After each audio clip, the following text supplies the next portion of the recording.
Hi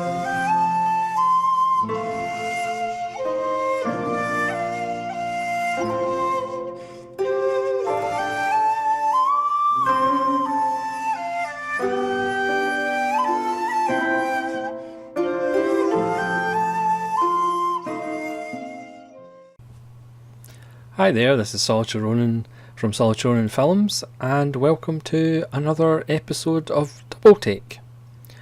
And today the two films that I'll be talking about briefly are Carol Theodore Dreyer's Vampyr from 1932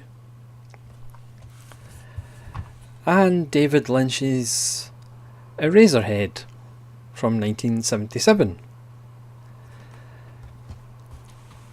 Now these two films for me have quite a few connections.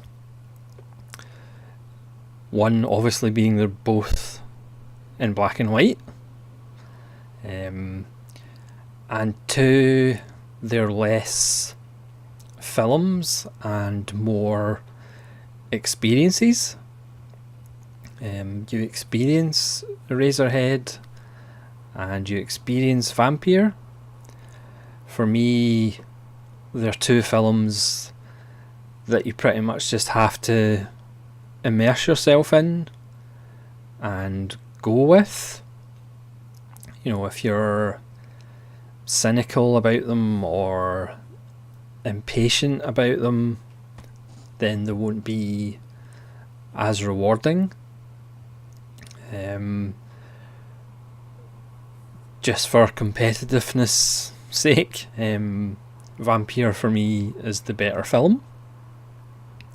Eraserhead is David Lynch's debut from 1977, and obviously he would go on to direct better work. But as an experience, it's fairly singular. As I've discussed before in this channel, David Lynch does seem to be the rare filmmaker who's not really influenced by other filmmakers. But I just wonder whether he ever saw Vampyr. Eraserhead is the basic story of a man played by Jack Nance and his hair, who meets a girl and they have a childlike creature together, and that's about it. But Lynch puts this story in a very abstract and unusual world, and in Vampyr, Dreyer plays with the common theme of vampirism. I mean, you have to remember this is 1932, so Nosferatu was made like 10 years earlier, which was silent, whereas Vampyr does have sound, it does have dialogue, and it's pretty much a similar story of there's something creepy going on, and the protagonist is bitten, falls under the spell, and needs to be brought out of the spell. Vampyr is set kind of in the modern setting of late 20s, early 30s Scandinavia, but because it's set in the country, you have this kind of juxtaposition between the modern and the old-fashioned. The kind of the cold reality gives way to the myth and folklore quite quickly. So the protagonist, who studies superstition, has slicked back hair and wears a suit but then he goes to this country inn where the people still kind of dress 18th century, 19th century, almost peasant clothing. So there's that kind of uneasy clash of time and place. And in both films,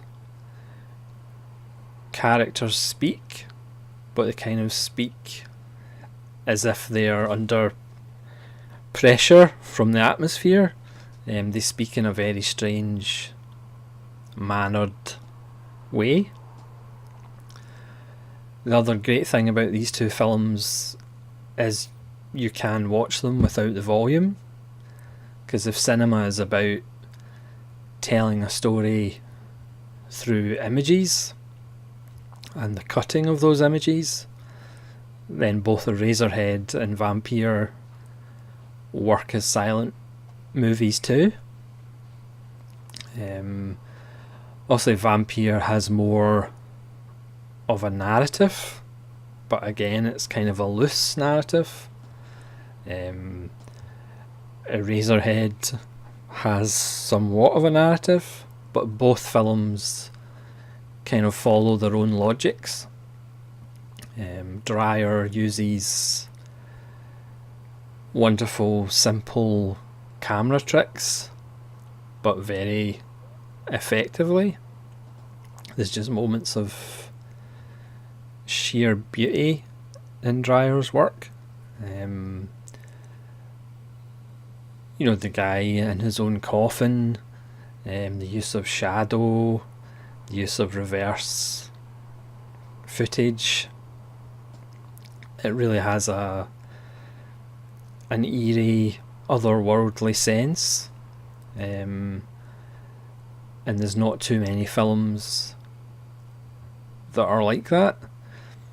Both these films, for me, create their own universe, and like I said before, you have to kind of enter into that willingly. You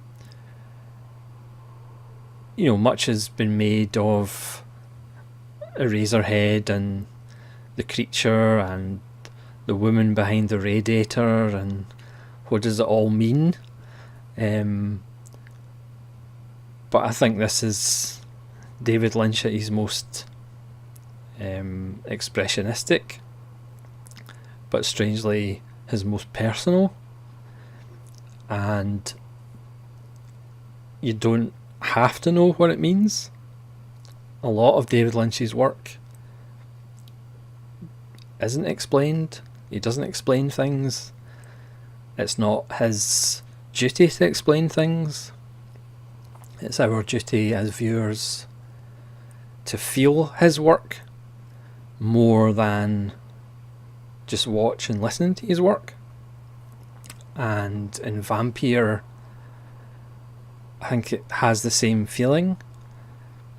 You know, it's, you can almost feel Vampyr rather than watching it, if that makes any sense. It just follows this hypnotic trance-like lead character just into this world, literally otherworldly world, which makes no sense, but never mind, I'm sticking with it. Yeah, I mean, you see some of the still images. If you pause Vampyr at any point, it's just glorious photography. At one point during the story, he essentially makes the character see-through and ghostly, like an apparition, and it's just so beautiful. And again, for 1932, it was quite amazing. I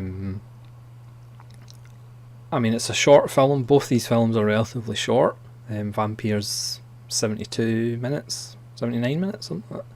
And Eraserhead's under an hour and a half. But they both run perfectly. Again, it's just a trance world, and you just go into that world. Yeah, I don't really have too much more to say about them, or you could argue I haven't really had anything to say about them apart from they're fantastic films. And again, they're films that you just need to be in the right frame of mind, and you just need to immerse yourself in them, and you'll be richly rewarded. And again, even if you watch them a second or third time and watch them without sound, they are just beautiful films. Black and white is just such a more expressionistic view of the world than colour, because we don't exist in black and white, even though a lot of our emotions respond more to black and white images, if that makes any sense. It probably doesn't. But black and white is just a light shadow. It's just not the same with colour.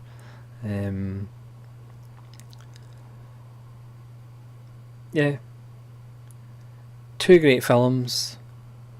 One is getting closer to 100 years old.